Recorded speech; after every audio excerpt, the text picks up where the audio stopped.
ওগো মা তুমি এই ধরনের শ্রেষ্ঠ নেয়ামত, তোমারই পদ তলে রয়েছে জান্নাত। ওগো মা তুমি এই ধরনের শ্রেষ্ঠ নেয়ামত, তোমারই পদ তলে রয়েছে জান্নাত। ঠিক কিনা?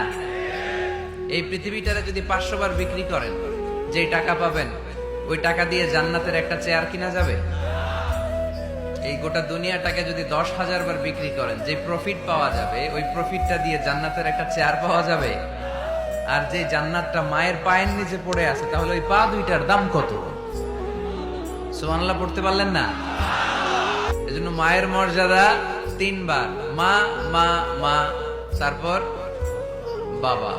মান আহাক্কু বিহুসনি সাহাবাতি ইয়া রাসূলুল্লাহ, আল্লাহর রাসূল সবচেয়ে ভালো আচরণ কার সাথে করব? তোমার মায়ের সাথে। তারপর মায়ের সাথে, তারপর বাবার সাথে। তার মানে ইসলাম মাকে দিয়েছে গোল্ড মেডেল।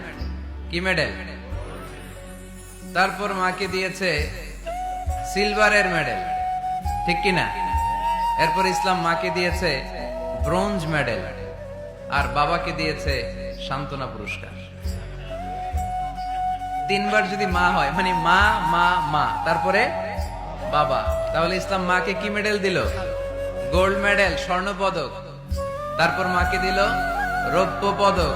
তারপর মাকে দিল ব্রোঞ্জ পদক। বাবাকে দিল সান্ত্বনা পুরস্কার, একটা কলম। তারপর আমরা খুশি। কি বলেন?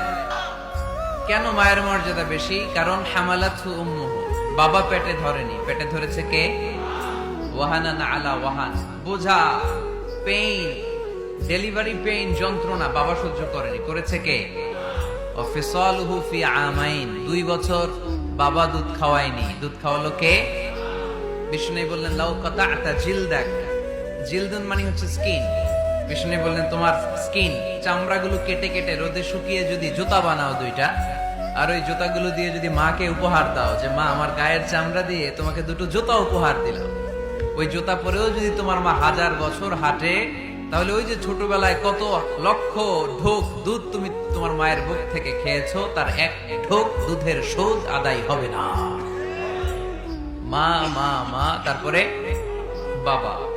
একটা কন্যা যখন আসে পৃথিবীতে, ইসলাম বলে ওই ঘরটা বরকতময়। এরপর যখন বড় হতে শুরু করে, ইসলাম বলে বাবা যদি এই মেয়েকে ভালো পাত্রের হাতে তুলে দেয়, বাবার জন্য জান্নাতের দরজাকে খুলে দেয় কে? তারপর সে যখন কারো বধূ হয়ে কারো ঘরে যায়, ইসলাম বলে খয়রুকুম লি আহলিহি, তোমাদের মধ্যে ওই ব্যক্তি আল্লাহর কাছে সেরা যে তার স্ত্রীর কাছে সেরা। কার কাছে সেরা? আপনি আল্লাহর কাছে পছন্দনীয় হতে হলে আগে আপনার স্ত্রীর কাছে পছন্দনীয় হতে হবে।